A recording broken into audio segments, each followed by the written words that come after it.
Ustozlar, tarjima tushunarli bo'lsa, misolni ishlab qo'yamiz. Demak, muntazam oltiburchak berilgan, muntazam ko'pburchak. Tomonlari x dan. Xo'sh, mana bu uchburchakni perimetrini so'rayapti. Demak, muntazam oltiburchakda bilamiz, 120 gradus bo'ladi. Xo'p, mana shunday tortadigan bo'lsak, mana bu yerimiz 30 gradus bo'lib qoladi. Xo'p, a taqsim 2 bo'ladi, yarmi. A taqsim 2 ni x ga nisbati bu teng bizga kosinus 30 gradus bo'lib qolyapti. A taqsim 2x teng. Xo'sh, ildizosti 3 taqsim 2 a teng ildizosti 3x. Xo'p, oltiburchak muntazam uchburchakni tomoni ildizosti 3x ga teng ekan. Mana bu shartni bajardi, ya'ni in terms of x. X ga bog'liq qilib to'g'rildik. Perimetrini so'rayapti. Demak, perimetri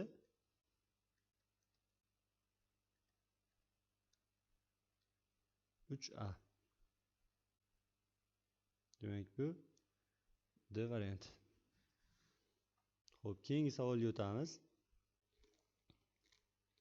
Agar x va k butun sonlar va shu tenglik o'rinli bo'lsa, what is the value of k? K ning qiymati nimaga teng? Xo'p, shart menimcha tushunarli. Xo'p, buni ishlanishini ko'radigan bo'lsak, 12 darajasi x yozib olamiz. 2 darajasi 2x ko'paytirilgan 3 darajasi x. Xo'p, buni 4 darajasi 2x plus 1 deb yozib olamiz. 2 darajasi 4x plus 2. Ikkinchi tomondan teng bo'ladi 2 darajasiga 3 darajasi 2 ga. Xo'p, 2 darajasi 6x plus 2 ko'paytirilgan 3 darajasi x teng bo'lyapti 2 darajasiga ko'paytirilgan 3 darajasi 2 ga. Mana shu tenglikdan bilamizki x teng ekan 2 ga. Endi mana bu ikkalasini tengligidan xo'sh 12 plus 2 teng ekan k ga. K'miz 14 ga teng ekan. Xo'p, keyingi savolga o'tamiz. Xo'sh, mana bu so'zga e'tibor qilasizlar. Sum of reciprocals, ya'ni teskari tartibdagi yig'indisi. Agar s xo'sh 21 dan from deganidan 21 dan 30 gacha consecutive integers, birgalikda tarjima qilsak, consecutive integers ketma-ket butun sonlar. Demak, 21 dan 30 gacha 10 ta ketma-ket butun sonlarning teskari yig'indisi s ga teng ekan. Xo'p, bizda s nimaga teng ekan? Shartga ko'ra s teng ekan 1 taqsim 21, 1 taqsim 22 va hokazo 1 taqsim 30. Xo'p, aytyapti. S deyapti, between degani, between so'zini ham ishlatdik. Orasida deyapti. Which of the following two fractions degani kasrlar. Quyidagi ikkita kasrlar qaysi birining orasida deyapti. Ya'ni s'ni mana bunday qilib baholaylar deyapti. S deyapti between orasida, which of the following two fractions. Quyida ko'rsatilgan ikkita kasrning qaysi birining orasida deb savol beryapti. Xo'sh. Demak, sonlar 10 ta deb berildi. 10 ta ketma-ket butun son 21 dan 30 gacha. Javoblarga e'tibor qilsak, javoblarimiz 1 taqsim 3, 1 taqsim 2, 4, 3, 5, 4 sonlari. Demak, mana bularga moslashtirish uchun bunday qilamiz. S'larimiz hammasi 1 taqsim 30 dan katta. 1 taqsim 30 dan katta hammasi. Demak, agar hammasi 1 taqsim 30 bo'lganda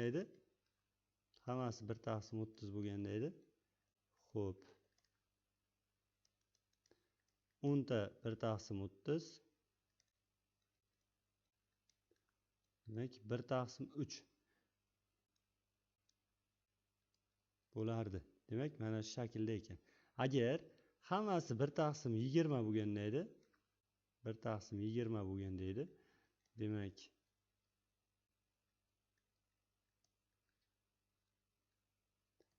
1/2 bo'lardi maksimal.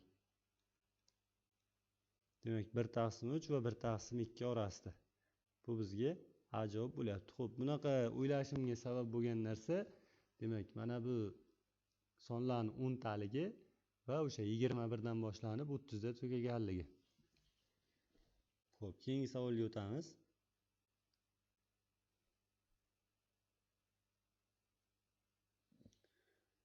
For every degani, every so'zi ko'p ishlatiladi ingliz tilida. Har bir. Even degani juft. Pozitiv, musbat, butun son m. Har bir m musbat son uchun, musbat juft son uchun fm funksiya ko'rsatyaptiki, bildiryapti, ko'rsatyapti deb tarjima qilinadi. Ko'rsatyapti. The product degani ko'paytma degani. Ko'paytma of all even integers from 2 to m. 2 dan m gacha barcha juft butun sonlarni ko'paytmasini ko'rsatyapti. For example, masalan, f12 degani, demak, 2 dan 12 gacha juft sonlarning ko'paytmasini bildirar ekan. F shunaqa aniqlayapti funksiyani, mana shartda aniqlayapti. Juft sonlar uchun aniqlanar ekan bu funksiya. Barcha m musbat butun juft sonlar uchun deyapti. Fm ko'rsatadi, bildiradi. 2 dan m gacha hamma juft sonlarni ko'paytmasi.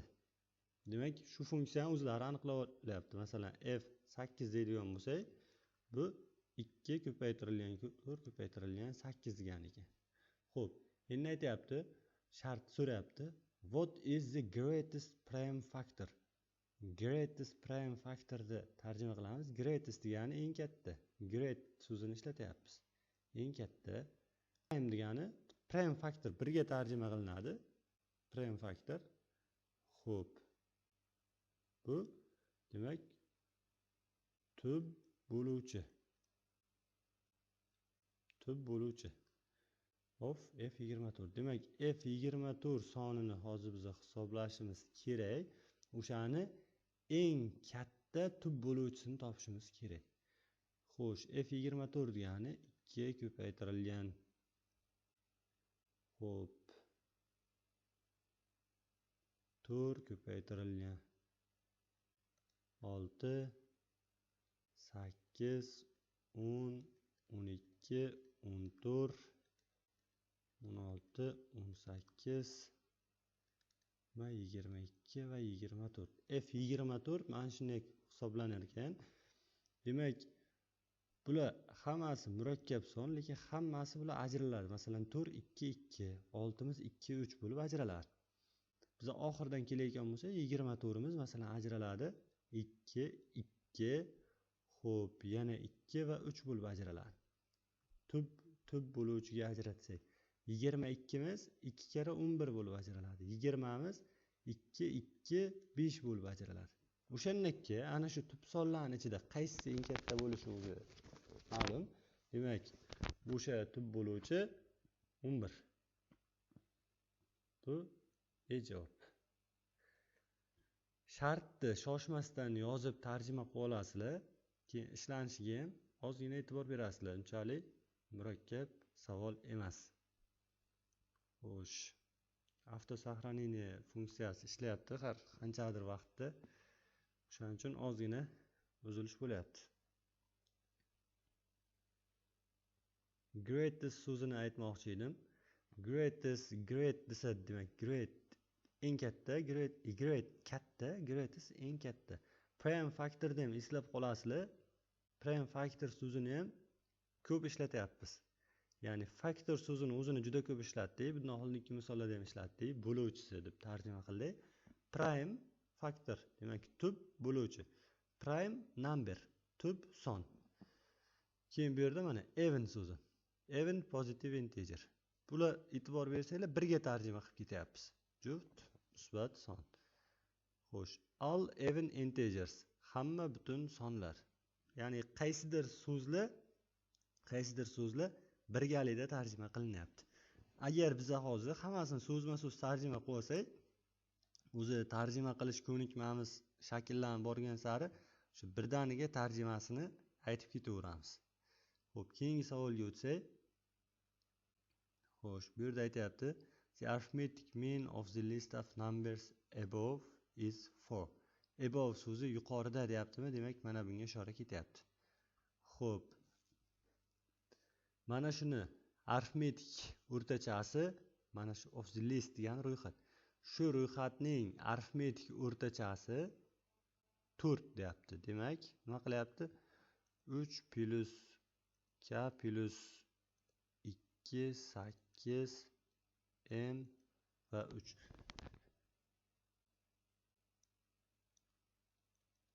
Tur deyapti.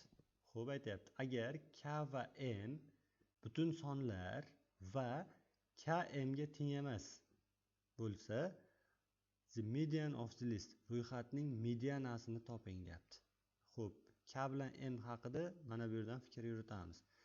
Buni yozsak bo'lar ekan, k plus m plus 8 ga 2 10 16 teng 6 kere 4 24. Xo'p, k plus m teng 8. Xo'p, k bilan m bir-biriga teng emasligini hisobga olsak, demak, bularning bittasi 4 dan kichkina, bittasi 4 dan katta. Uni aniqini bilmaymiz. Xo'p, k bilan m musbat butun sonlar integerligini hisobga olsak, bu bo'lishi mumkin, masalan, 5 3 bo'lishi mumkin. Xo'p, 6 2 bo'lishi mumkin, 7 1 bo'lishi mumkin. Yoki-da teskarisi, demak 3 5 bo'lishi mumkin. Xo'p, 2 6 bo'lishi mumkin, 1 7 bo'lishi mumkin. Mana shu 6 ta holat bo'lishi mumkin. K bilan m haqida. Bizga aytayapti, mana shu ro'yxatni medianasini toping. Mana bu ro'yxatni birinchi o'zini joylashtirib olsak, xo'p, joylashtirib olsak, 2 3 3.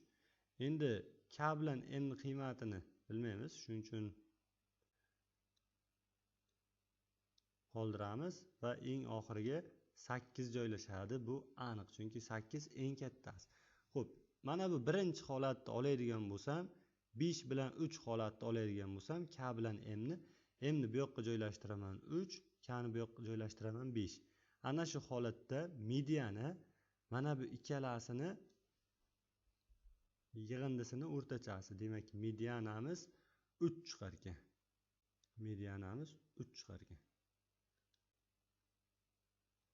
Xo'p, birinchi holatda 3 chiqar ekan. Ikkinchi holatda agar 6 bilan 2 ni oladigan bo'lsam, endi joylashuv biroz o'zgaradi. Xo'sh, 2 dan keyin mana bu k ni joylashtirishim kerak. Keyin bu yoqdagi 2 ta 3, keyin mana bu 6 va 8. Ikkinchi holatda ham medianamiz yana 3 chiqyapti. Uchinchi holatda olsam, k ni 7 m ni 1 qilib oladigan bo'lsam, demak bu 1, bu 7 bo'ladigan bo'lsa, buni tartiblaydigan bo'lsak, xo'p, 1 2 3 3 7 8. Bu holatda ham medianamiz baribir ham 3 chiqyapti. Demak, k bilan m ni joylashuvi boshqacha bo'lgani bilan mana bu yerda sonlar shunday berilganki, mediana joylashuviga qarab hisoblaganimizda 3 chiqar ekan. Xuddi shunga o'xshagan savol sal boshqacha ko'rinishlari ham keladi. Ya'ni ustozlar e'tibor bersanglar, bu yerda aniq qiymat bilan ish ko'rilmaydi. Ya'ni prognozlar, taxminan ishlab ketyapmiz. Xo'p, keyingi savolga o'tamiz. Xo'sh, aytayapti, how many ordered pairs? Ordered so'ziga e'tibor berasizlar. Tartiblangan deb tarjima qilinadi. Tartiblangan. Pairs so'zi juftliklar degani. Juftliklar. For how many ordered pairs? Nechta nechta, mana bu so'z nechta tartiblangan x y juftliklar uchun, xo'p, x va y birgalikda butun son bo'ladi. Xo'p, yuqoridagi sistema yechimlari. Demak, yuqoridagi sistemaning x y butun son bo'ladigan tartiblangan o'sha juftliklari nechta deyapti. Yechimlari nechta deyapti. Tartiblangan juftlik degan biz o'zimiz tilda yechimlari deb tushunamiz. X y ikkalasi ham butun son bo'ladigan yechimlari nechta deyapti. Shart tushunarli bo'lsa, mana buni yozib olamiz, yechib olamiz. Pastda ikkinchisini yechsak, buni qiymati -12 dan 12 gacha bo'ladi. Ya'ni y ni o'zini nechta qiymati bor deydigan bo'lsak, 0 dan 12 gacha bu taraf jami hisoblasa, y imiz o'zi 25 ta qiymati bor. 25 ta qiymati bor. Xo'p, endi yuqoridan x qiymati haqida bosh qotiramiz. 2x plus y teng 12. 2x teng 12 minus y. Xo'p, x teng 12 minus y taqsim 2. Bizga masalan shartida berib qo'ygan edi. Xo'sh, x y birgalikda butun son bo'lsin degani. Ya'ni x imiz ham butun son bo'lishi kerak. X butun son bo'lishi kerak degan narsadan fikr qilamizki, 12 minus y imiz bu 2 ga bo'linishi kerak mana. 2 ga bo'linadigan son bo'lishi kerak. Uning uchun mana bu y qiymatlari ichidan 25 ta qiymatining ichidan faqat bu yerga juftlarini qo'yishimiz mumkin ekan. Buni juftlari qaysilar bo'ladi? Masalan, 0 qo'yishimiz mumkin. Plus minus 2, plus minus 4, plus minus 6, plus minus 8, plus minus 10, plus minus 12 demak 1, 2, 3, 4, 5, 6. 6 kere 2 12 va mana bu bilan 13. Y ni 13 ta qiymatini olib kelib berga qo'ysak, 2 ga bo'linib 13 ta x chiqadi. Demak, x y demak, tartiblangan juftliklarimiz soni 13 ta bo'ladi. Xo'p, ustozlar e'tibor berasizlar, masalalarimiz ozgina qiyinlashyapti, tarjimasi ozgina qiyinlashyapti. Shuning uchun o'tgan darslarda so'zlarni imkon boricha yodlab, keyin tarjimasiga shoshilmay sekin-sekin yozib qilishimiz kerak. Men hozir aytib ketyapman, chunki so'zlarni bilamiz, yodladik deb hisoblayapman. Agar o'sha so'zlarni ikkilansangiz yo aniq esingizga kelmasa, shoshilmasdan o'sha videoni ham pauza qilib qo'yib, mana bu qog'ozga yozib olib, masala shartini tarjima qilib ishlab ketaverishimiz kerak. Ya'ni tarjima ko'nikmasini oshirib olsak, keyin o'sha misolga qarab turib, misol nima haqdaligini bilib ham tarjima qilib ketaveramiz. Darsimiz tugadi. Hammaga rahmat.